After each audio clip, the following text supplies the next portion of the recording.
কত জিনিস আছে দিব না নি না, যে আমার প্র্যাকটিক্যাল বন্ধু হবে, বন্ধুত্ব করে তার বন্ধুত্ব হবে, তাই আলহামদুলিল্লাহ ভালো। আপনি ভালো আছেন? আলহামদুলিল্লাহ।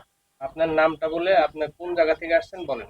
আমি দিনাজপুর থেকে আসছি, ফুলবাড়ি, দিনাজপুর ফুলবাড়ি। আমার নাম হচ্ছে বৃষ্টি। এই আমাদের ক্যামেরার সামনে কেন আসছেন? জীবনের ইতিহাস ধরে আসছি।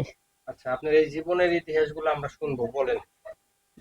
আমার জীবনের ইতিহাস কি, আমার মা বয়স্ক, আমার বাবা মারা গেছে, ভাই একটা, ভাই ঢাকা গার্মেন্টসে চাকরি করে, আমার একটা মেয়ে মাদ্রাসায় পড়ে।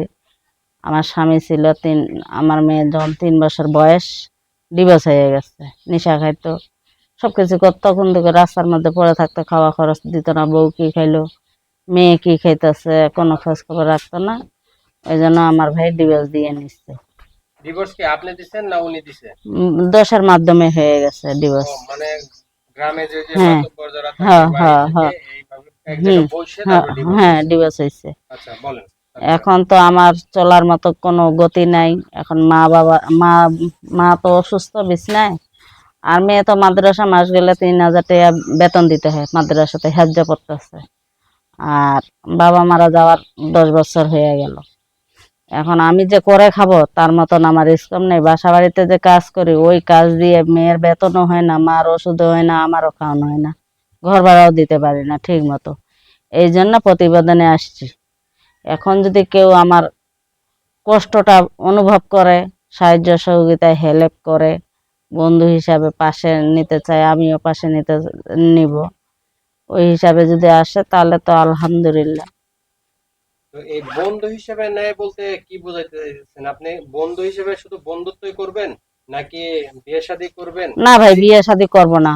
কেন, প্রবাসরা এইবার ধরে দুইবার না 3বার ক্যামেরার সামনে এসে বিয়ের কথা বললে আগে বলে কি বিয়ে করবেন, ওরা থাকে প্রবাসে, আমি থাকি বাংলাদেশে, কিভাবে বিয়েটা হবে? আর আমার একটা কথা কি, আমাদেরকে যদি খাওয়া খরচ না দেয় আর বিয়েটা বললে কি হবে, আমাকেই বলে যে বিয়ে করব, হ্যাঁ টাকা পয়সা দিয়ে মোল্লা ডেকে আনেন, বিয়ে শাদী করেন, এটা কি হবে? আমি যদি আমার টাকা দিয়ে বিয়ে করতে পারি তাহলে তো এই ক্যামেরার সামনে আসতাম না, আমার টাকা দিয়ে বিয়ে করতাম। এখন আপনার বিয়ে শাদী করবেন না, আপনি প্রেম ভালোবাসা হ্যাঁ, করবেন না বুঝলাম। এখন একজন একজনকে কিছু দিতে হলে তো আরেকজনের কাছে কিছু নিতে হয়। দিব, দেওয়ার তখন বিবেচনা করে বিয়ে করব। ও বিবেচনা করবে, আমিও করব, তারপরে বিয়ে, তার আগে বিয়ে না। আচ্ছা আচ্ছা, মানে তার সাথে কথাবার্তা বলে আপনার মনের সাথে যদি মিলে হুম, তাহলে আপনি বিয়ে শাদী বিয়ে করবেন। করব। তাছাড়া ডাইরেক্ট প্রস্তাব দিলে বিয়ে করবেন, না, করবেন না, বিয়ে করবেন না, এই না, তো? হ্যাঁ, এই। আচ্ছা, আপনি বুঝে শুনে করবেন সেটা বুঝলাম, কিন্তু হুম, আপনি কি ধরনের ছেলে হইলে আপনি বিয়ে আমার শাদী? বয়স হচ্ছে 30, আমার থেকে বেশি হইতে হবে। আমার বয়স 30 আছে, 35, 40, 50 এরকম। 60 বছরের মানুষ তো প্রবাসে থাকবে না, বাঁচেও থাকবে না, পুঁথিতে থাকে। আচ্ছা, যদি তার ঘরে আর একটা বউ থাকে, সেই ক্ষেত্রে যদি আপনাকে নিতে চায় তাহলে আপনি কি না, মানে বউ থাকলে আমি যাব না। এ- শ্বশুরের ঘর করবেন না? না, না, এক মেয়ে হয়ে আর মেয়ের সংসার আমি নষ্ট করব না। আচ্ছা, তো আপনি তাহলে কি ধরনের ছেলে চাচ্ছেন? আপনি একটু বিস্তারিত ভালো করে বলেন। আমি কি ধরনের, আমি যেরকম এরকম, আমার মোটা ভাত মোটা কাপড় যদি দেয়, আমার মেয়ের দায়িত্ব নেই, তাহলে আমি ওকে বিয়ে করব। আমার সাথে এই কথা বলতে হবে, আমার সঙ্গে সম্পর্ক রাখতে হবে, আমাকে চালাইতে হবে, তাহলে আমি বিয়ে করব। সেও আমাকে দেখবে, আমিও ওকে দেখব, দেখার পরে তারপরে বিয়ে। আচ্ছা, আপনার বয়সটা যিনি কত বললেন? 30। 30 বছর। হুম। এখন এইখানে যদি আপনার কারো অনবিবাহিত একটা ছেলে যদি ভালো লেগে যায়, যদি আপনাকে বিয়ে করতে চায়, সেই ক্ষেত্রে আপনি কি করবেন? সে যদি আমাকে বিয়ে করতে চায়, সে তার গার্জিয়ানকে বলবে যে আমি একটা বয়স্ক মহিলাকে বিয়ে করব। তখন পরে বিয়ে শাদী করে, তখন গার্জিয়ানরা মানে নিবে না, এটা তো হবে না। মানে গার্জিয়ানের পক্ষ থেকে মানে প্রস্তাবটা আসুক বা এই হ্যাঁ, হ্যাঁ, মানে একদম সহিশুদ্ধ হ্যাঁ, ভাবে হোক, এটাই হ্যাঁ, আপনি চান? হ্যাঁ, এটাই আমি চাই। আচ্ছা আচ্ছা, আপনার তো দীর্ঘদিন যাবত আপনার স্বামী নাই। তো হুম, আপনি বলতেছিলেন যে যে কাজকর্ম করে চলতেছেন। হুম। খুব কষ্ট তো করে চলে ভাই, খুব কষ্ট। খুব কষ্ট। বাসা বাড়িতে কাজ করলে মনে করো 6,000 টাকা বেতন দেয়, মেয়ের দিতে হয় 3,000 টাকা, মার সপ্তাহে গেলে 1,000 টাকার ওষুধ আনতে হয়।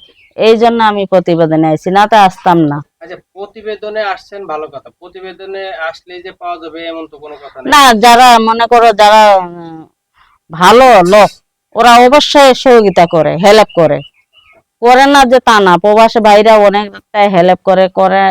মানুষ যারা, তারা ঠিকই কষ্টটা অনুভব করে, বুঝে যে আমরা যেরকম প্রবাসে এসে কষ্ট করতেছি, এরাও কষ্ট করছে। একটা মেয়ে মানুষ, তারা দুঃখ না দেখতে পারে, কিছু হেল্প করে। করে না যে তা না। আর কিছু কিছু প্রবাসে বাইরে আছে, ফোনটা দেওয়ার সঙ্গে বলবে এটা করবেন, ওটা করবেন, এটা করবেন। এটা কি বলা সম্ভব? তার এই কিবা করবে, সহযোগিতা করবে, চালাবে, তারপরে তো ওই কথাটা বলার স্কোপ থাকে।